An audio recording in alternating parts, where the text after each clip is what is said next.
acquisitions firm that's based in Maryland. I live in Texas, but we manage ownership transactions for professional sports teams all over the world, from the major leagues on down to the minor leagues and everywhere in between.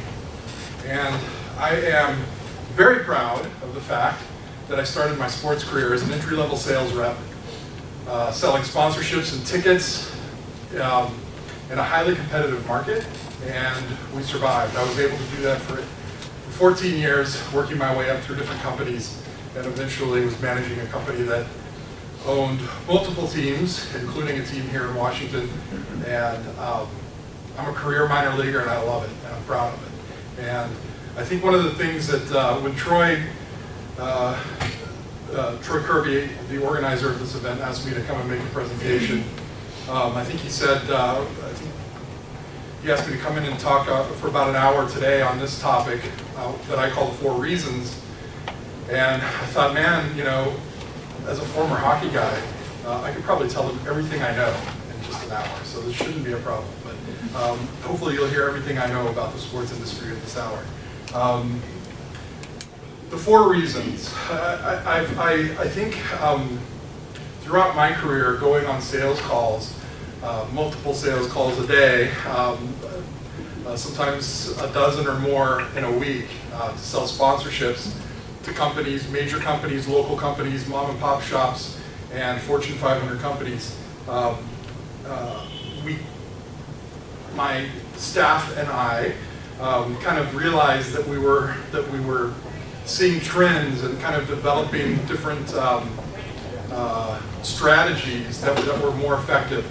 Some other strategies that we tried and realized were not as effective. We just kind of pushed them to the side.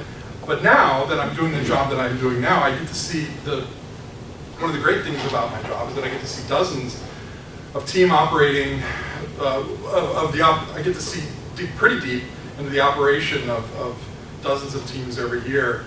And again, that's between minor league baseball and hockey all the way up to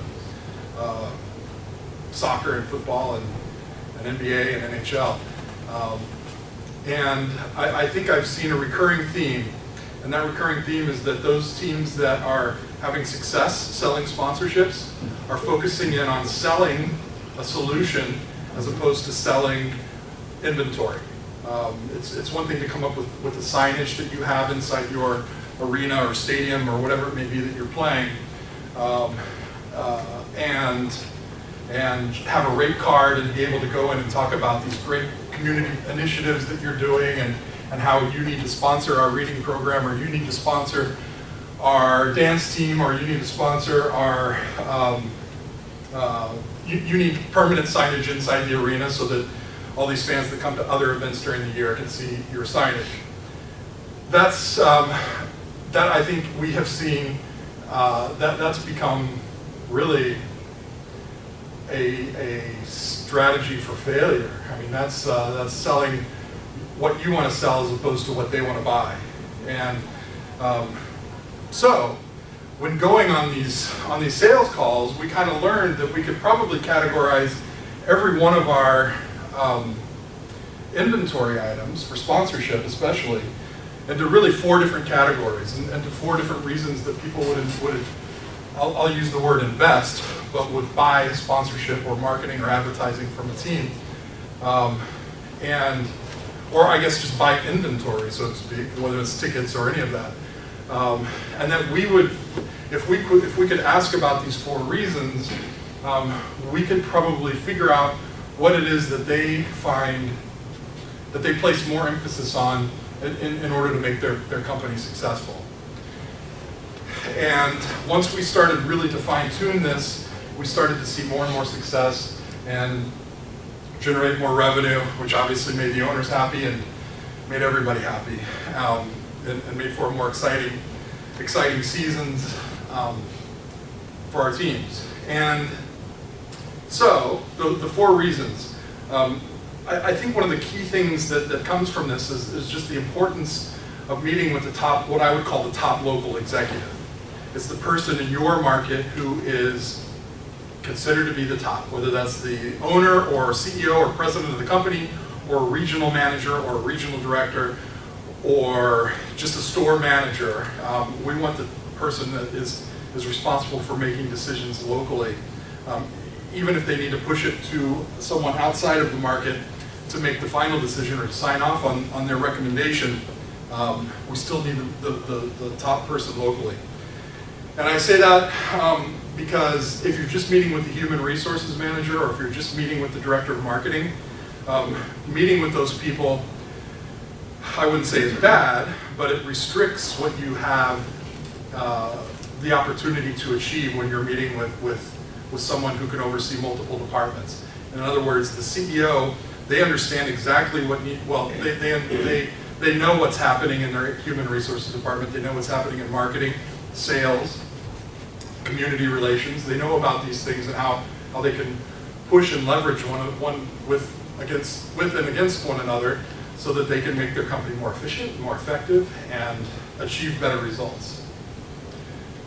So the four reasons, and we're going to exclude the possibility that a person might buy season tickets or might buy an outfield sign or whatever it may be, simply because they're a fan of your team or a fan of your sport. So if you have alumni groups, they probably don't fall into this category, where it's going to exclude the fact that the likelihood that a lot of people are going to buy from you simply because they're a fan. So we love those people. They're the heart of our organizations, I'm sure.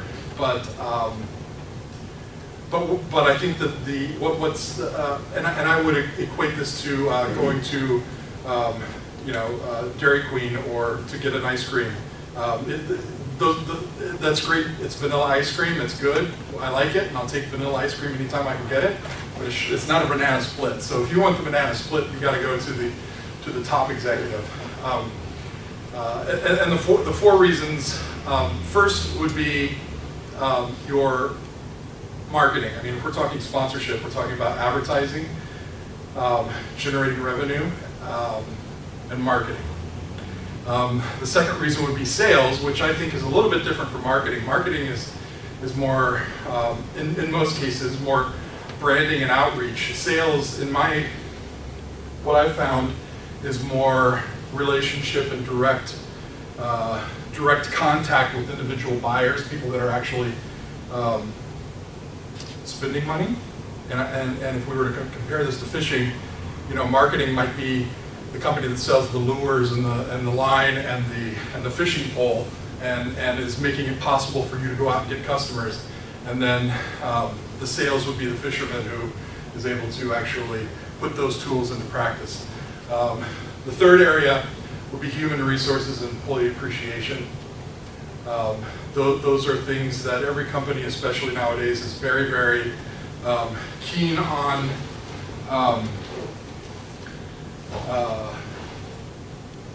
Most companies nowadays, I think, realize the importance of retaining employees and keeping them happy and keeping them excited and rewarding them for efficiency and other things that might be important to their day-to-day operation.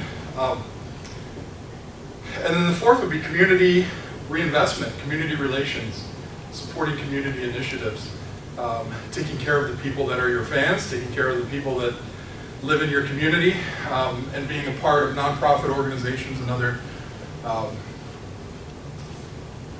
cause marketing, I guess you could say, for a company. So really those four reasons, I think, what we found when we talk and meet with these buyers, they're buying decisions with a sports team, and I can speak for minor league sports mostly, but major league and other professional sports, and I'm sure this trickles over into university athletics as well, is that these buyers really have those four areas that they'll consider when they're making a buying decision from a sports organization. So this is where we get onto the sales call, and we start asking these questions, and we start developing the relationship with the buyer, finding out, asking, instead of saying, tell me what you guys do here, which is kind of the worst question, I think, to ask on a on a sales call, it would be, what can you tell me? I mean, it looks like you guys are doing some great things. I've done a little bit of research about your company, but you know, tell me about your sales process. What are your sales reps involved with? Tell me about your marketing initiatives. What kind of advertising has worked for you guys? What do you get the best results from with your marketing initiatives? Tell me about your employees. Tell me about what you do with your, how important is employee retention? Tell me about some of the things that you're doing right now to keep your employees happy, excited, or even to recruit new employees. And then the other one is community. Tell me what you guys are doing in the community. Are you involved in, I noticed a plaque outside that you're supporting the local Little League, or you're buying uniforms for the local band, or you're involved in the Boys and Girls Clubs, or whatever it may be that they're involved with. But find out what they do to support their communities. And I think you'll find that most companies, whether they have a company picnic, or they have or they support the Boys and Girls Clubs, or have an annual auction that they do, or Blue Jean Fridays, or whatever it may be that they're doing for their staff, they're participating in one of these areas, at least one of these areas. And therefore, once you've asked those questions and found out where they place their emphasis, I'm burning up in here. I don't know if anybody else is. I'll see if they can do something. Yeah, get airflow or something. Maybe I'm standing under this light. But once you've asked about those 4 areas, at that point, then you could structure your agreement, or your proposal, I should say, and you can match your inventory to meet their objectives. Signage, obviously, if they're branding. Fan engagement, if they're converting. If they're interested in, gosh, I don't know. It's probably not good to give specific examples, but you know, if they're interested in engaging, how they can do that with your fans. Community activities, that's when your reading programs, or your green initiatives, or whatever it may be, that's when you could put those, getting your athletes in front of school children to discuss the importance of literacy, or getting involved in food bank drives, or whatever it may be that they might find valuable. Season tickets and suites and other entertainment type inventory that you might have, matching with their relationship building with their clients and customers and their sales reps. And then I guess employees, you know, employee appreciation dinners, or cookouts, or party on the patio, or whatever it is that you might have with your facilities to host those types of events. It could be your coach coming to their annual shareholders meeting, or I don't know what it may be, but any of those number of types of activities that you know that you have in your inventory that you can match to meet their objectives. And if you're able to do that, your chances of closing and getting a deal increase significantly. You'll be able to appeal to the things that these buyers are looking for, as opposed to unloading inventory that you're trying to sell. And again, I'll go back. I hate to talk about the negatives, but the teams that are struggling have sponsorship and well, just sales departments in general, who are going into a sales call already knowing what it is that they're going to sell.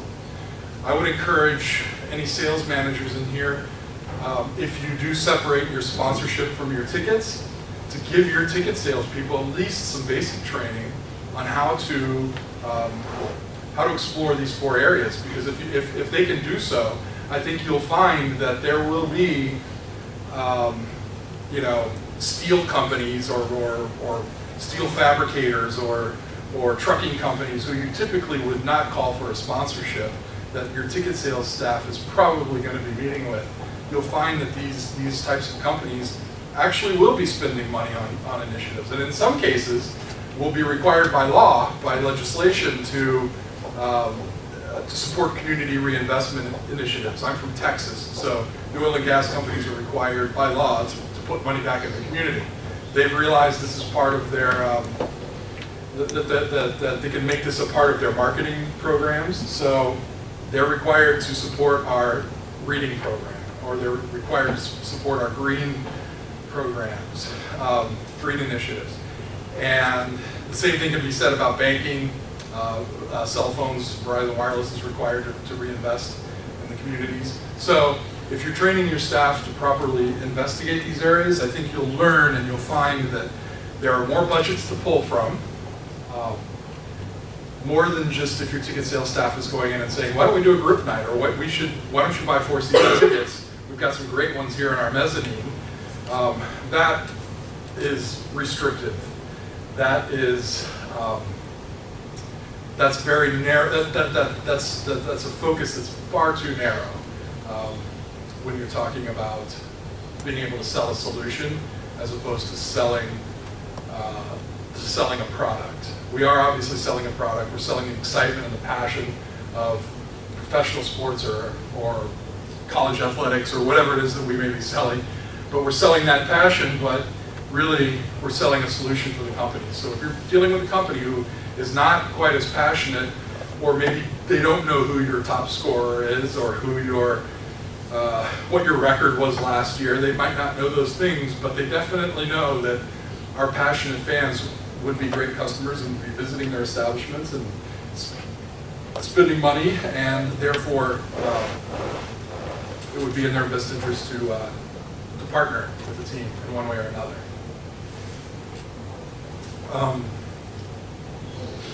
I thought about putting together a big fancy PowerPoint and coming up with a big thing, but I'm pretty much winging it right now, so just talking off the cuff. I would love to answer questions. I would like even more to talk after, whether it's today or via email or through the phone or whatever it may be, just to talk about this, because it is something that will make a difference. I see it happening all the time, making a difference in the results that sales reps are getting.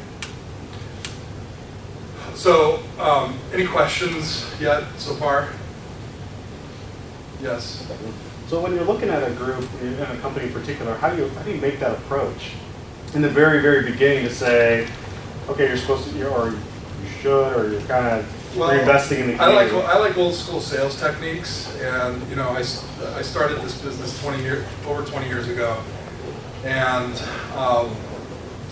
it was pick up the phone and get a meeting. We would make 100 phone calls a day to decision makers with companies, and I was the lowest man on the totem pole in one of the toughest markets in the country, maybe the world, in Dallas-Fort Worth, with the minor league hockey team in Dallas-Fort Worth, who was, had the Texas Rangers and the Dallas Cowboys and the Dallas Stars and the Mavericks, and not to mention major universities, along with high school football, that were all way above us on the totem pole. And so we had to be aggressive and proactive and professional and laser focused on what we did.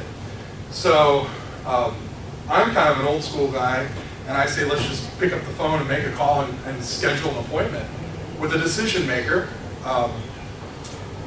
And once you're on that sales call, once you're in front of that person and sitting down face to face with them, really it can become part of it.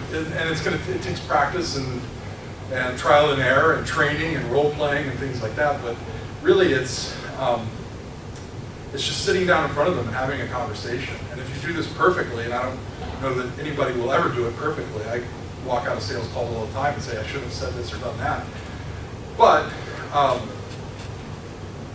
you should be able to make it just a conversation. People love to talk about themselves, and so to ask about the thing that they probably spend most of their time on in their lives, which is their business, is really going to be something that will hopefully carry the conversation. Asking them about what you may have seen in the news about them, what you may have learned from their website, what you may have learned from the United Way website where it mentioned them on the board of directors, or whatever it may be. Having the conversation, starting the conversation, segueing from just talking about the weather to talking about their business. If you do this really well, you'll be able to make it just really part of the conversation. there's a lot of cars in the parking lot. Looks like you guys have a lot of employees. Do you do multiple shifts, or is this everybody comes to work 9 to 5? I mean, it's just part of the conversation, you know. So really, it starts with picking the phone and making that call and scheduling the meeting. But you've got to sit down in front of these people. And you might meet them at a Chamber of Commerce event. You might meet them at the supermarket. You could meet them, I don't know, any number of other ways. But what it comes down to, and I'll get back to this, and that's the importance of meeting with the top local executive, the person who's making that decision locally. And if the top person does not make the decision, and they try to send you off to some other city and say that's where our corporate headquarters are, and that's who you need to, they make the decision, you still need to meet with the top person so that they can help you push it. Because the person, and I'm thinking, from my standpoint, which is not major leagues. If I was the New York Yankees, it might be a little bit different. But if I'm the Eugene Emeralds or the Everett Silvertips or kind of a local minor league team, the person in Denver probably doesn't know a whole lot about what's happening in Eugene or Everett, for example. So you need the local person to help push it up the flagpole, so to speak, and get it through their corporate. So kind of going long-winded on your question, but it's the top person locally that you can schedule an appointment with. And sales, I love it. I love sales, and I love the challenge of it. I hated it at first, and I got punched in the gut and ignored and disrespected and everything else, and I still do. But that's part of the challenge. I mean, that's kind of what makes us great, is our ability to overcome those things. And so when you're it's hard to make cold calls, and it's hard to pick up the phone, and this is kind of bleeding over into my next segment, which is old school sales techniques, but really it comes down to the basics and blocking and tackling, so to speak, when you're talking about sports basics. Yes, question here. So I agree 100% with old school phone calls, but things are ever changing, with technology and everything. What have you seen with that? If I don't know who's calling me, I'm not answering. So, I get 10 to 20 vendors calling me each week. Yeah. I think we all do to a certain extent. So, I do agree 100%, but things are gravitating. Well, yeah. I mean, yes, and caller ID is nothing new. I mean, obviously we've. The challenge of getting through the gatekeeper, and if the gatekeeper is caller ID, that's a little bit different, but we can get into full-on sales training about how to get around those gatekeepers and how to actually get the person on the phone. And I can tell horror stories about dropping off gifts and thank you cards, or not even thank you cards, but just notes saying, hey, I've left you a few messages, would love to talk to you. Feel free to call me anytime, I'm around, here's my cell phone number. We can talk about all sorts, I'm sure there's so many different strategies on how to overcome those gatekeepers, and I would consider caller ID to be a gatekeeper.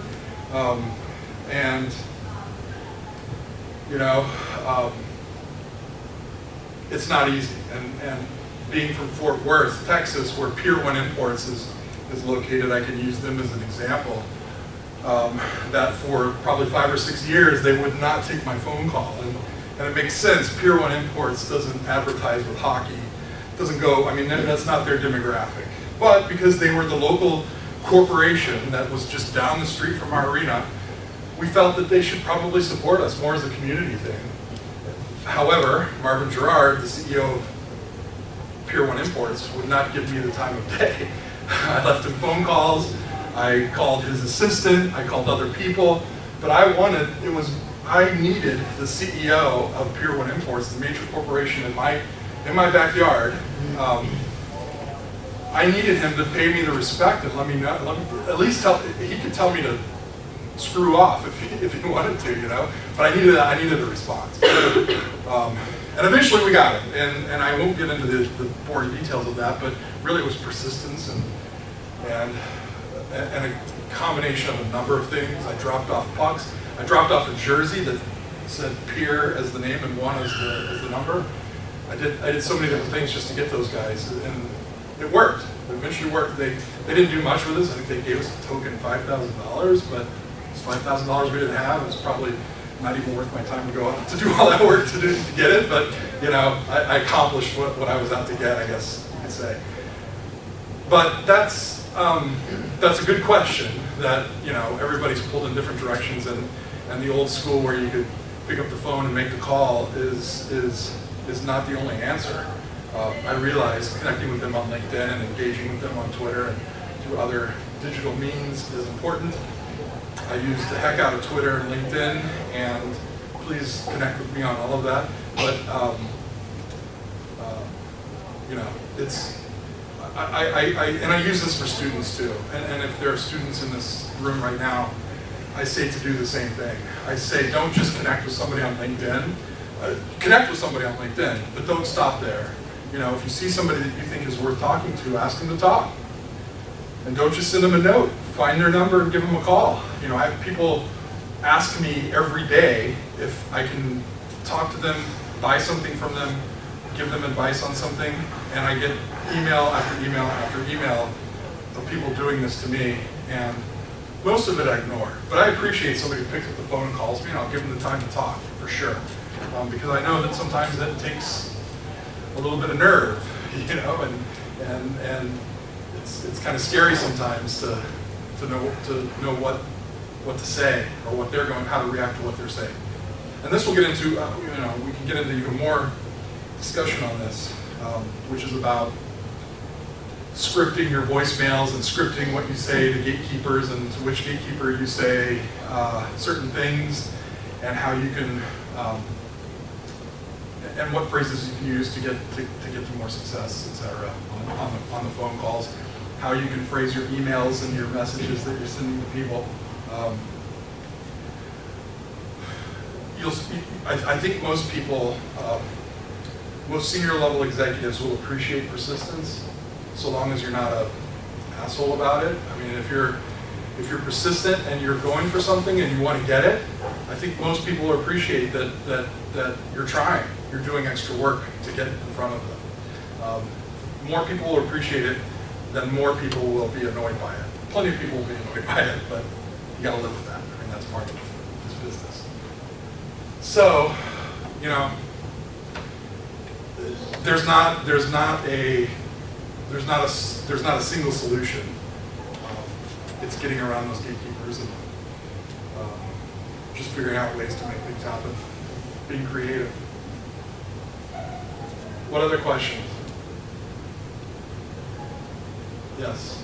So what do you do when the solution that you're selling is not a good fit for the client? Like you mentioned with Pier 1, it maybe isn't the best fit. Well, there should be a good question, and that's why I think one of the four reasons, not every reason is going to match every person or every company. And using Pier 1 as the example, I mean, they were not going to advertise, they weren't going to buy signs at a minor league hockey game to drive traffic to their Pier 1 stores. That's laughable to think that they would. But because they were in our backyard and they had, I don't know how many employees, hundreds of employees that were within walking distance of our arena, and these were people who were just members of our community with us that lived in the same neighborhoods our staff lived in and went to the same schools that our kids went to school, and so they were part of us. They were proud of their city just like we were. We felt we had a pretty good idea that there were probably two of those four areas, which was community reinvestment and employees. We felt that we could help them out in a couple of those areas. And whether it was Pier 1 Imports or a trucking company or, you know, a tech company, we felt that we could do something with them in those two areas. And that's what we ended up doing. We didn't do anything, I don't think, with their employees. We did some group nights, but I think what we had success doing was just a community program. They bought some tickets from some nonprofit organizations. They got a little thank you sign in the arena, a video board recognition sort of thing. So it was really just more of it was kind of the equivalent of sponsoring the local the local band booster club or something like that. It wasn't really designed to drive traffic from Pier 1 imports, but it showed their support of the community. And I had one of my clients is based in South Carolina.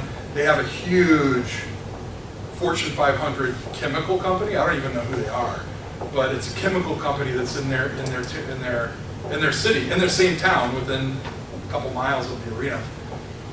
And I talked to the owner of the team, who's a first-time owner in sports, just recently, and he said he went on the sales call with the sales rep, and they said, well, we're a chemical company, we don't sell to individuals, obviously we're selling to corporations and whatever. He said, but when we do some community stuff, it's about green initiatives and our interest in ecological issues, and that was about it. That's all he really knew about what happened on that sales call. And he said, well, obviously we can't help them with ecological issues. And I thought, well, wait a minute, we can. We can get our players to go into the classrooms and talk about the importance of living a green lifestyle, and contributing positively to our environment by doing the appropriate things and using the proper trash receptacles or whatever it is. Hopefully you get what I say. But that's a company that's not going to advertise. They're not going to buy signage in the arena, and they're not going to buy spots on your television broadcast. But they'll probably benefit from using your company a little bit. One of those 4 areas. So not each one of those 4 is going to be a match. Maybe it's just one. Rarely is it none of them. But usually you can match one of those to at least one to your inventory, for your inventory matching their initiatives.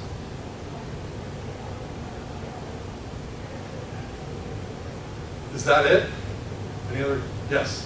So there's been some big examples about the reasons with employee, HR, and then also community involvement. But do you have some more examples for marketing and sales? Yeah, I mean, we can, yes, examples. I think you can probably, I mean, if you're meeting with Home Depot, you're probably going to know, if you're going to go to their corporate headquarters and make a presentation to their marketing staff, you're probably going to know generally what they're going to be interested in. Some signage, some engagement, maybe some co-op with one of their vendors. But you've probably got a pretty good idea of what you're going to get there. But if you meet with the CEO of a company like Home Depot, and I'm only using them as an example because that's a retailer I can think of that's big, but if you're meeting with the CEO, they're going to understand more of the operation. So I don't know if this is answering your question or not, but if you want more examples of how marketing and sales, I think you could probably talk about. I mean, it's really just the traditional selling signage and whatever else you have, if it's radio or broadcast or social media or whatever other video engagement type things you might be doing, or online engagement type things, or whatever advertising, concourse tables in your arena, or I don't know, but whatever it is that you've got for advertising, that would be one of the other 4 areas. Sales and sales development, these are sales reps who are, again, getting back to what I've already discussed, but the sales reps would be people who are developing relationships, a lot of drug companies and these companies that are selling to larger individual buyers who need to do the luxury suites, who need to do the VIP front row seats or whatever it is, the exclusive, the club access or whatever it is that you might have inside your facility. So those are the 2 other areas that I think you're asking about. What else can I talk about? Yes. I just had a question. You were talking about how you want to kind of talk to the owner, like whoever's really in charge overall of the company that you're reaching out to. But how do you, you don't have like a direct access to that person, do you want to still kind of go through like head of marketing before and then work your way out, or do you just want to kind of? Yeah, I don't think going with a department head is the end of the line. I don't think that's a terrible thing, but I do think that you will find more success if you meet with the top person.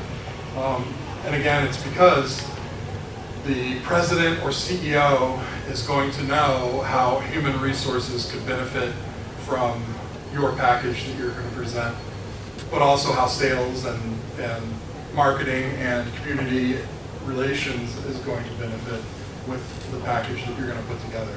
So I think you'll be able, if you go meet with human resources, you can probably do great things with some employee events and company picnics and whatever it is that you can do. However, hopefully the CEO can bring in the HR manager as well as the marketing director as well as sales manager and whoever else they need to bring in who can help implement on a larger package. So the CEO and president or top person is typically going to see the big picture a little bit differently than I might as a department head. I might not understand what the president of the company is thinking or what conversations that person is having with some of these other departments. Small companies, if it's a 10-person business, then you can probably meet with just about anybody in the company and get a pretty good idea of what's happening. But if it's a company that's got 50 or 100 or more employees, usually it's best to go to the top or multi-department. So that's all I have. Yeah, you have. I have one, yeah. Yeah. You were talking about tier one, like having to be persistent with them. Yeah. What if you get in a situation where you talk with someone for like a sales pitch, and you talk to them, they said they're interested, but you're not really getting the answers you want. Like, how do you change up your approach, or how persistent you stay?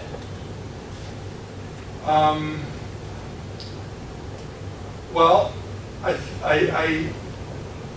ask that question again. Sure. I mean, I'm just talking from experience because I've had a few people I've talked to about advertising. I've met with them in person, and they said, I think we're interested. And then you kind of try to call back. I tried visiting. They're just still kind of non-committal.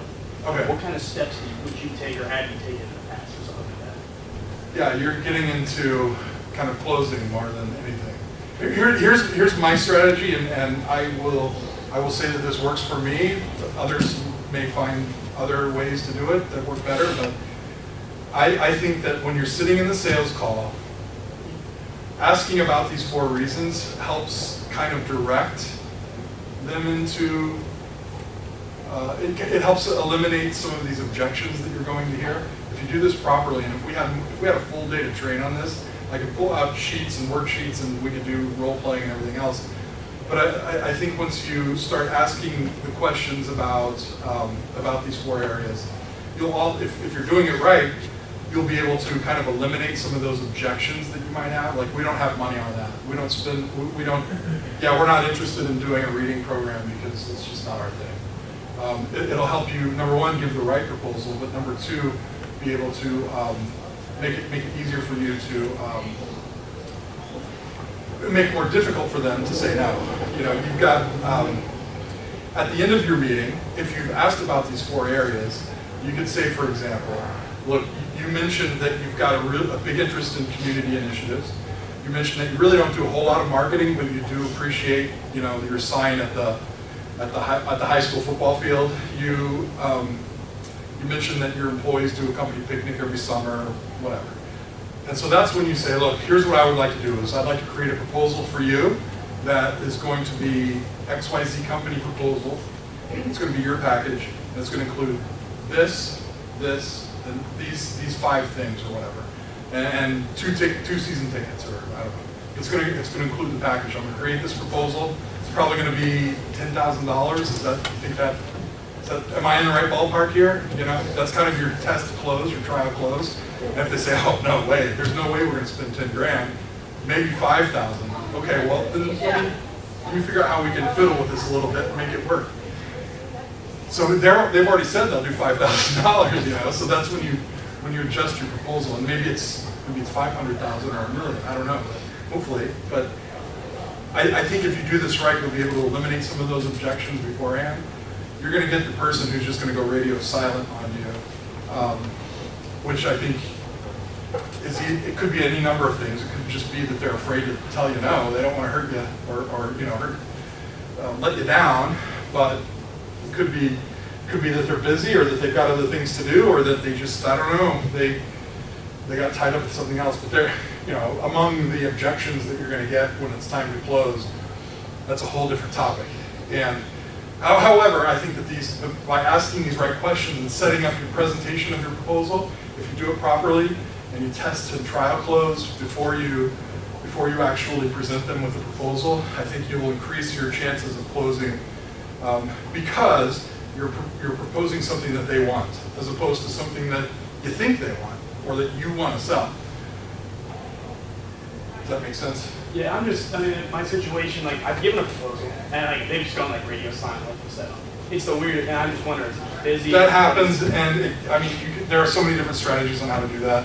Whether it's having you're in Wenatchee, is that right? Correct. Okay. Whether it's having Ken or Jose make a call, the owner of the team, or the coach making a call, or I don't know who, but having somebody help you out, or stopping by and again dropping off a baseball and a note card that says, "Hey, waiting to hear back from you. I'm around. Call me." Eventually, they're going to feel guilty enough to either to call you and just say things didn't work out, at which point you can find out why and maybe address that objection. But I would much rather get that answer than no answer. So we may as well do what we can to get it, and it kind of goes along with getting through the gatekeeper. There are different tricks that you'll figure out work better for you than that you can try over time. If it's leaving 20 different voicemails, pretty soon that's a waste of time. And that's when it's probably time to stop by their office and not even talk to them when you're there. Just drop off the note, So we can get into deep detail on how to overcome those objections. But the closing objections are similar to the objections you're getting from the gatekeepers. What else? Anybody? Well, I'm happy to be here. I'm proud to be here, and I've met some great people over the last day or two, and I appreciate all of you. Please connect with me on LinkedIn. Hit me up on Twitter, and let's be friends. Call me anytime. I appreciate it.